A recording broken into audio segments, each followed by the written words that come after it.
नमस्कार। आजकल चुनाव का मौसम चल रहा है और इस दौरान एक शब्द बहुत ज़्यादा सुनने को मिलता है, वह है इनकम्बेंसी। इनकम्बेंसी आखिर होती क्या है?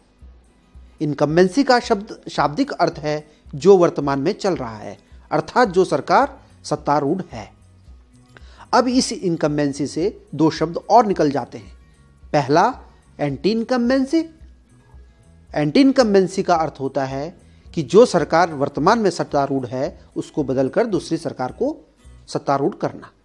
अर्थात जैसे 2002 में उत्तराखंड में कांग्रेस की सरकार सत्तारूढ़ हुई, परंतु 2007 के चुनाव में कांग्रेस की सरकार चुनाव हार गई और भारतीय जनता पार्टी की सरकार सत्तारूढ़ हुई।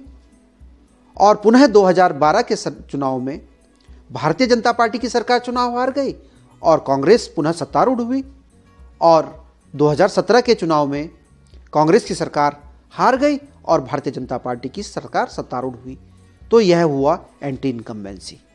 अब दूसरा शब्द होता है प्रो इनकम्बेंसी। प्रो इनकम्बेंसी का अर्थ होता है कि जो सरकार चल रही है उसको पुनः रिपीट करना।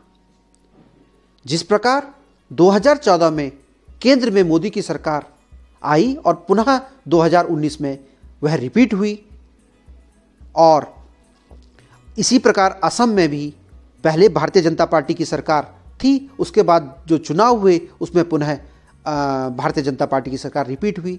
तो इसको कहते हैं प्रो इनकम्बेंसी। तो इस प्रकार हमने आज आपको इनकम्बेंसी, एंटी इनकम्बेंसी और प्रो इनकम्बेंसी के बारे में बताया। ऐसी ही और रोचक जानकारियों के लिए हमारे चैनल संवाद विद एके के साथ जुड़े रहें और चैनल को लाइक, शेयर और सब्सक्राइब अवश्य करें। धन्यवाद।